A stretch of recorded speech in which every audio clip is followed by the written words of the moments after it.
Halo semua, pernah mendengar nama fisikawan Richard Feynman? Mungkin banyak di antara teman-teman semua yang lebih mengenal nama Newton, Archimedes, Galileo, Faraday, atau Einstein. Namun mungkin tidak banyak yang pernah mendengar nama Richard Feynman. Padahal beliau dikenal sebagai The Great Explainer karena kemampuan alaminya dalam menyampaikan ide-ide rumit kepada ilmuwan dan masyarakat dengan cara yang menyenangkan dan mudah dipahami. Nah, di video ini kita akan mengulik tips belajar materi apapun yang pernah diberikan oleh Richard Feynman yang akan mengupgrade kualitas belajar dan kemampuan teman-teman dalam memahami pelajaran apapun. So, let's get it!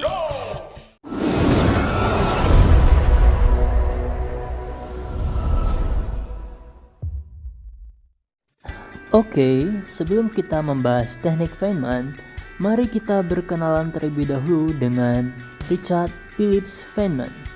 Feynman adalah seorang fisikawan Amerika Serikat yang paling berpengaruh pada abad ke-20. Feynman lahir di Far Rockaway, Queens, New York pada tanggal 11 Mei 1918 dan meninggal pada 15 Februari 1988. Ia merupakan alumni dari Massachusetts Institute of Technology (MIT) dan Princeton University. Feynman juga merupakan peraih hadiah Nobel Fisika pada tahun 1965 atas karyanya dalam bidang quantum electrodynamics. Tapi tenang, kita tidak akan membahas tentang elektrodinamika kuantum pada video ini. Dalam banyak hal, Richard Feynman adalah orang yang eksentrik dan berjiwa bebas.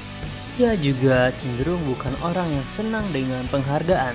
Bagi saya, mampu menjelaskan sesuatu ke orang awam itu lebih bernilai dibanding menerima hadiah Nobel. Meski memiliki prestasi yang mentereng, Richard Feynman sewaktu kecil tidak terpilih untuk disertakan dalam eksperimen mencetak anak-anak jenius. Karena IQ-nya waktu itu dianggap tidak superior. Namun, ia bekerja keras dan belajar dengan giat hingga mencapai titik di mana ia berada sekarang. Of course, I was an ordinary person who studied hard. There's no miracle, people. It just happens they got interested in this thing, and they learned all this stuff. They're just people. There's no talent, a special miracle ability to understand quantum mechanics or a miracle ability to imagine electromagnetic fields that comes without practice and reading and learning and study. So if you say you take an ordinary person who's willing to devote a great deal of time and study and work and thinking and mathematics and time, then he's become a scientist. Jika seorang Feynman saja masih harus belajar dan bekerja keras, masa kita yang biasa-biasa gini aja malah bersantai-santai?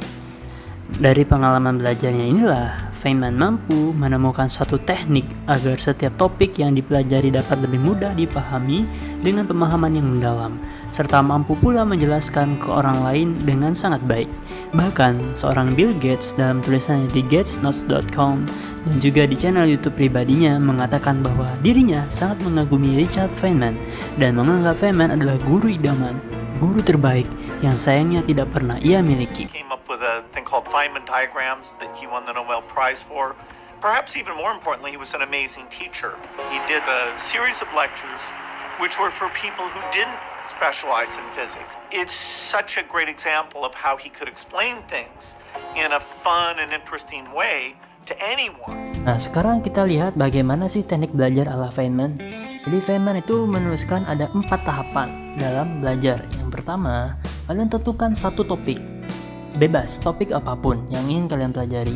Kemudian, kalian pelajari itu dari berbagai referensi dan coba jelaskan konsepnya dengan bahasa yang sederhana, seolah sedang ngajarin orang lain, bahkan kalau bisa ngajarin anak kecil.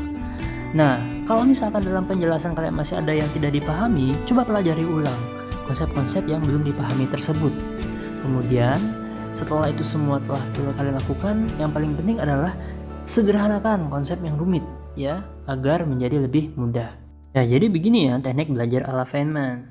Nah, penerapannya gimana? Ini contohnya gini deh. Misal, kita ingin belajar hukum 1 termodinamika. Nah, kalau berdasarkan referensi, hukum 1 termodinamika itu gini. Cukup rumit kan? Jadi coba kita breakdown menjadi ke beberapa poin penting. Jadi kita siapkan satu kertas dan catat poin-poin penting pada materi hukum 1 termodinamika. Misal dari referensi, kita tahu ternyata di sini dipengaruhi oleh besaran kalor atau Q. Kemudian pada konsep ini juga ada konsep energi dalam atau U. Energi dalam itu apa? Ternyata ini adalah besaran yang dipengaruhi oleh suhu. Selain itu juga ada faktor usaha yang harus diperhatikan. Nah, ini merupakan contoh-contoh poin penting pada hukum 1 termodinamika. Nah, setelah kalian merangkum berbagai poin-poin penting dari sumber-sumber yang sudah kalian baca, coba kalian jelaskan, kalau bisa sih ke anak kecil atau ke anak tetangga. Nah, kalau nggak ada korban ya udah kalian rekam saja ya, kalian jelasin ke diri kalian sendiri tentang apa yang sudah kalian pahami. Gunakan analogi-analogi untuk mempermudah pemahaman. Misal gini deh, kita punya lilin. Lilin itu kan sumber panas, berarti itu Q.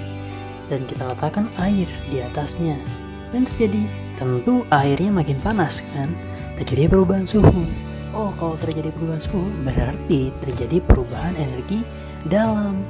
Terus apa lagi? Nah, kalau misalkan pancinya ini punya tutup ya, biar lebih gampang, kan kalian bisa lihat kalau airnya terlalu mendidih, tutup pancinya itu bisa naik loh.